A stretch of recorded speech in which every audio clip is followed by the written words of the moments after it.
చూడండి ఆరోపణ మీద స్వామి నిలబడ్డాడు. అక్కడ భగవంతుడికి బంగారపు నుయ్యి ఉందండి వెంకన్న బాబుకి ఆరో కొండ మీద. చూసారా మీరు? చూసారా మీరు? చూసారా తల్లి? మీరు చూసారా స్వామి? ఎక్కడుందండి బాబు?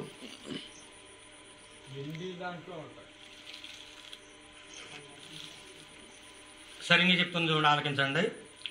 యాత్రలు వెళ్ళినప్పుడు తెలుసున్న వాళ్ళు కూడా వెళ్ళాలండి. అవునండి. మనందరూ చూసినవి అన్నీ, కానీ అది ఏంటనో మనకు తెలియదు. అటు తొక్కుకుండా వెళ్ళిపోతాం, పక్క నుంచి వెళ్ళిపోతాం, ఇది ఏమిటని తెలియదు. ఇప్పుడు మీకు అర్థం అవుతుంది, చెప్తున్నాను చూడండి.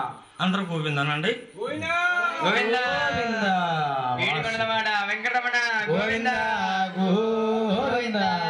మనం తిరుపతి వెళ్ళేటప్పుడు ఎలా బయలుదేరుతాం? మూట ముళ్ళు కట్టుకుంటాం. భగవంతుడా వెంకన్న బాబు కొండకెళ్తున్నాం, ఇల్లు అడగాలి వెంకన్న బాబు. మా అబ్బాయి పెళ్లి అడగాలి. పెళ్లి చేసి అంటే ముక్కులు, మన ముక్కులు ఎన్నో మనసులో వండుకుంటాం. తిరుపతి బయలుదేరి వెళ్తాం, తిరుపతిలో దిగుతాం, నాయన జపాలు చేస్తాం. మార్గంలో నాయన ఎక్కడికి వెళ్తాం? ముందు లైన్ లోకి వెళ్ళిన కానించి మనం ముందు ఇంకా పుడుకుంటుడు పుట్టుడు బోలు మంది ఉంటారు.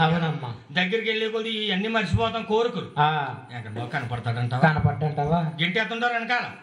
అక్కడ మన వాళ్ళు సేవ చేయడానికి వెళ్తున్నారు చాలా మంది. వాళ్ళకి ఇస్తారంటే ఒక్కోసారి అక్కడ సేవ దగ్గర వాళ్ళు ఏం చేస్తారంటే పీకటి గెంటేస్తుంటారు. మనం పెత్తనం ఎక్కువైపోతుందండి బాబు. పెత్తనం కాదురా, వాళ్ళని కానీ మన గంటకపోతే వాళ్ళని వాళ్ళు గెంటేస్తారు అక్కడి నుంచి. అక్కడ అదండి వాళ్ళకి పోలీసు ఉంటుంది అక్కడ. అప్పుడు వెళ్ళేటప్పుడు దగ్గరికి వెళ్ళేటప్పుడు భగవంతుని చూస్తూ ఉంటాం, కనిపిస్తా ఉంటాడు. దగ్గరికి వెళ్తే పీకటి కింద గెంటేస్తారు.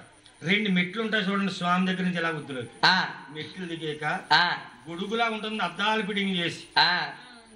అది బంగారపు నుయ్య. అవునండి. ఖాళీగా ఉంటే అందులో డబ్బులు వేసేస్తున్నారు, గత్తరేస్తున్నారని అద్దాలు ఫిట్టింగ్ చేసారన్నమాట అండి. అది బంగారపు నుయ్య. అందులో నూతులో నీళ్లు తీసి స్వామికి నాయన ప్రసాదం చేస్తారండి. అవునండి. నమ్ములు బ్రాహ్మలు వేరు, నమ్ములు వేరు. అవునండి. అడ్డబొట్టు పెట్టుకున్న వాళ్ళు బ్రాహ్మలు, నిలువు బొట్టు పెట్టుకున్న వారు నమ్ములు. అవునండి. నోటికి గౌసం కట్టుకుని అంటే సగమే జుట్టు ఉంటుంది, పిలకలు ఉంటాయి వాళ్ళకి, ఏలుముడి వేసుకుంటారు.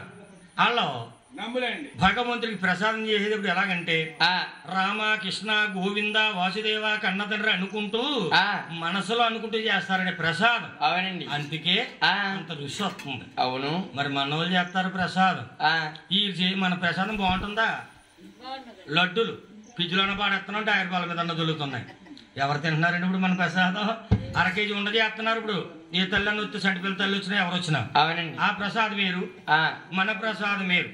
అలాగ ఉండగా ఆ బంగారం నుంచి తవ్వేటప్పుడండి ఒక భార్య భర్త తవ్వేరు. ఎవరో తెలుసా? అనంతాలవారు. ఆయన పేరు నిండి గర్భిణి. ఆయన భార్య. ఈయన భగవంతుడికి నుయ్యి తవ్వేటప్పుడు నూనె పోయినమ్ముంటే పోయండమ్మా, కాలింది అందులో ఇక్కడమ్మా, అసలే కాలింది. అలా ఇక్కడ పల్లెం ఎందుకు పెడతామంటే తల్లి అభిషేకం జరుగుతుంది అక్కడ, కింద భూమి మీద పడకుండా పల్లెం పెట్టాము. అవునండి. అది మళ్ళీ తిరిగి ఆయనకి ఇవ్వకూడదు కదా మనం. శివాలయం ఇక్కడ చూడండి ఎక్కడ వెళ్తుంది అది. అలాగనమాట దానికి ఒక కుండీ ఉంటుంది. అలాగే మనం దాని ధర్మం. వేడికొండలవాడ వెంకటరమణ గోవింద గోవింద, వాడపిల్లి వాస శ్రీ వెంకటేశ గోవింద గోవింద. చూడండి వెళ్ళిపోకండి, ఉన్నాయి ఇంకానే ఇంకొమ్మరి.